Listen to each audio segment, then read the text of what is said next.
Hi everyone, টিকে লাইফস্টাইলে সবাইকে স্বাগত। তোমরা সবাই কেমন আছো? আশা করছি তোমরা সবাই ভালো আছো। তো আজকে আমি করব দুধের সর দিয়ে ঘি। তো চলো আমি কিভাবে দুধের সর দিয়ে ঘি তৈরি করি সেটা আজকে তোমাদের সঙ্গে শেয়ার করব। তো সবার প্রথমে আমি নিয়ে নিয়েছি দুধের সর। এটা আমার 10 দিনের দুধের সর, তো আমি রোজ একটু একটু করে জমিয়ে রাখি। তো এটা চামচ দিয়ে ভালো করে ফেটিয়ে নেব। তো তোমরা চাইলে মিক্সিতে করতে পারো, মিক্সিতে খুব তাড়াতাড়ি হয়ে যায়, চামচে একটু সময় লাগে।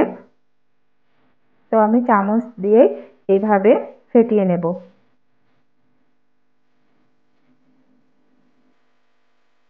তো দুধের সরটা দেখো অনেকটা ক্রিমের মতো হয়ে গেছে।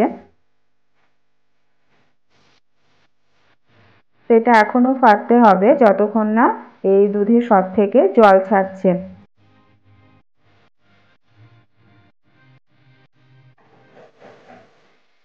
তোমার বাটারটা হয়ে গেছে, আমি তুলে নিয়েছি আর 2-3 বার ধুয়েছি, আর একবার ধুয়ে এটা কড়াইয়ে দিয়ে দেবো।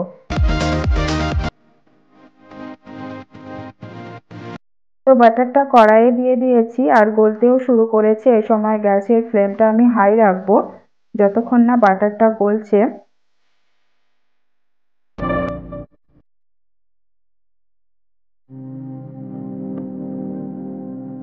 তো বাটারটা একদম গলে গেছে।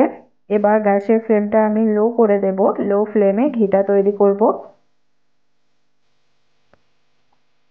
আর এটা মাঝে মধ্যে নাড়িয়ে নেব, যাতে নিচে যে খাকড়িটা থাকে সেটা যেন পুড়ে না যায় বা লেগে না যায়। তো মাঝে মধ্যে আমি নাড়িয়ে নেব।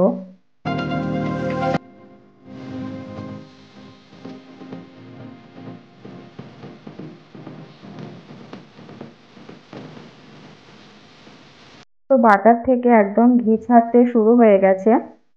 দেখতেই পাচ্ছ কালারটা চেঞ্জ হয়ে গেছে।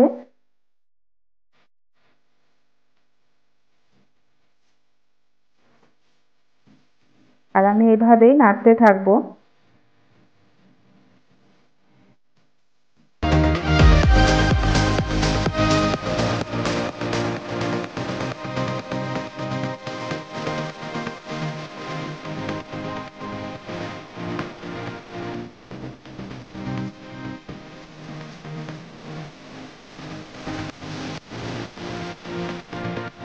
তো ঘি তৈরি হয়ে গেছে, ওপরে ফেনা ফেনা হয়ে গেছে। এ সময় গ্যাসটা বন্ধ করে দেব।